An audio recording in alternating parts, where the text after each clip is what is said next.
Assalamualaikum warahmatullahi wabarakatuh.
Kemudian mandiri TMBKUM atau jalur seleksi tulis.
Apa saja? Yang pertama, peserta mengikuti tata cara pendaftaran pada poin 1 sampai 3.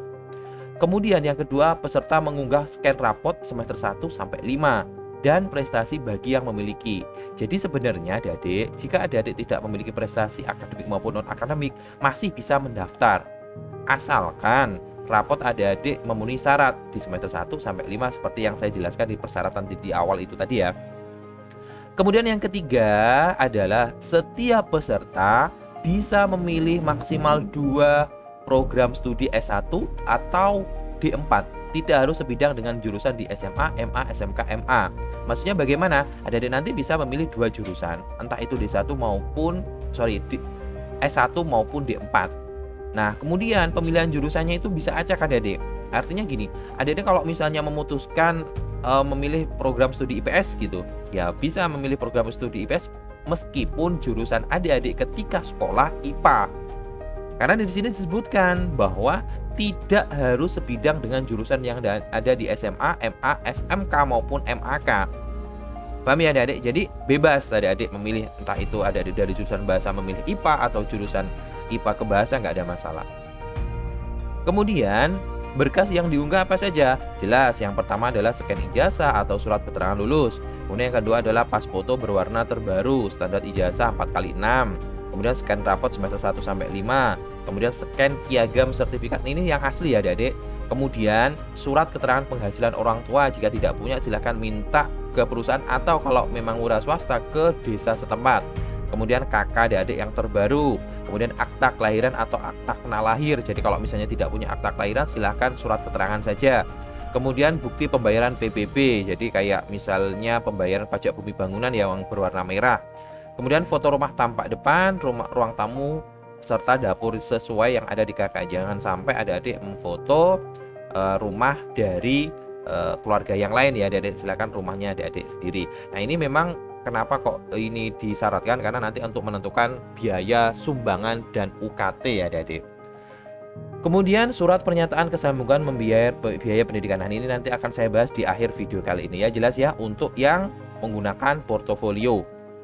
Next, yang kedua adalah yang menggunakan skor UTBK SBMPTN.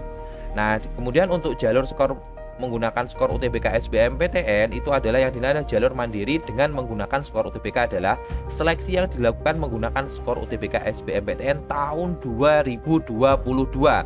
Artinya bagi adik-adik yang tidak ikut UTBK SBMPTN tahun 2022 tidak bisa mendaftar. Paham ya? Kemudian persyaratan seleksi sudah disebutkan bahwa lulusan SMA, MA, SMK yang setara yang mengikuti UTBK SBMPTN tahun 2022. Kemudian proses seleksinya mengikuti tata cara yang di atas tadi. Kemudian yang kedua adalah peserta memastikan kesesuaian data yang digunakan pada halaman UTBK, NIK, NISN, NPSN, nama dan sebagainya. Jadi seperti ini ya adik-adik. Jadi ini memang nanti UM mengambil data adik-adik dari panitia LTMPT. Jadi NISN-nya dipastikan sama dengan ketika adik-adik mendaftar di akun LTMPT. Kalau misalnya tidak sama, ini nanti akan mempersulit ya adik-adik. Kemudian namanya, mulai spasinya, kemudian NPSN-nya juga dan sebagainya. Kemudian di sini disebutkan bahwa NIK nomor induk kependudukan yang terdapat pada kartu keluarga KK atau kartu tanda penduduk. Jadi ketika adik-adik membuat akun LTMPT kan menggunakan KK juga ya. Jadi itu yang harus sama dan sebagainya.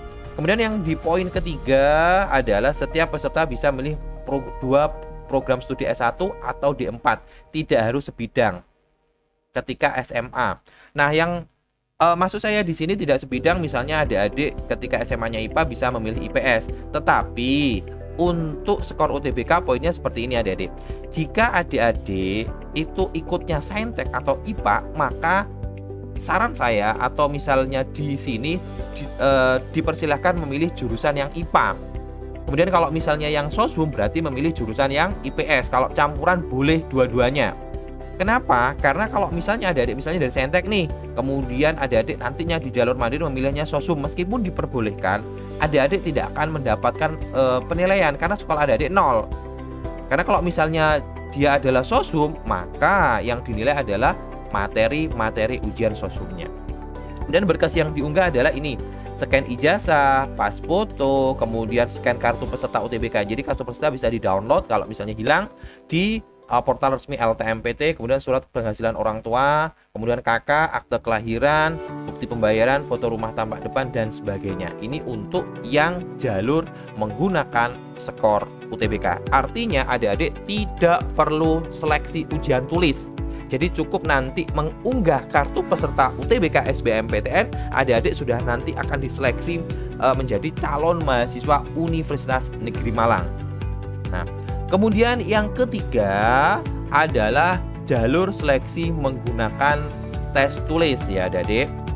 Nah, kemudian proses seleksinya adalah peserta mengikuti TMPG UM sesuai jadwal yang telah ditentukan. Nah adik-adik perlu diketahui bahwa di Universitas Negeri Malang untuk seleksi ujian tulisnya secara offline. Adik-adik tidak ada pilihan online di rumah atau misalnya ujian daring dari rumah. Adik-adik silahkan nanti mengikuti jadwal yang yang sudah ditetapkan oleh Universitas Negeri Malang, yang artinya adik-adik harus tes di Malang ya adik-adik. Jadi nggak ada di kota yang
apa yang disyaratkan oleh UM.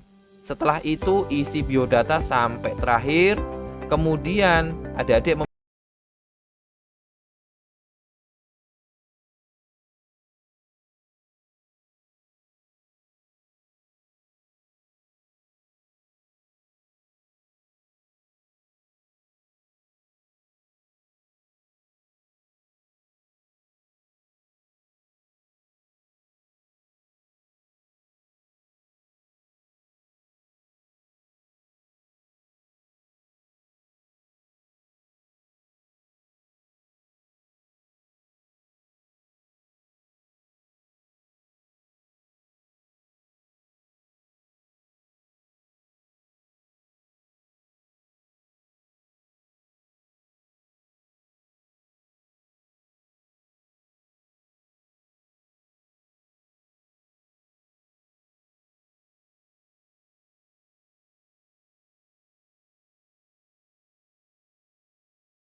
Universitas Negeri Malang adik-adik.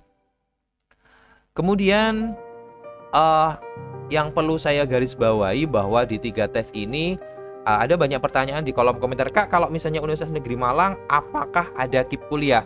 Jawaban dari saya adalah adik-adik ketika mendaftar jalur mandiri di Universitas Negeri Malang tidak dapat jalur KIP kuliah. Artinya memang nanti adik-adik akan membayar biaya yang disyaratkan oleh panitia seleksi mandiri UM. Jadi adik-adik tidak bisa KIP kuliah, artinya tetap membayar meskipun ada ikut kuliah. Adik-adik ketika mendaftar di Universitas Negeri Malang tetap membayar biaya pendaftaran.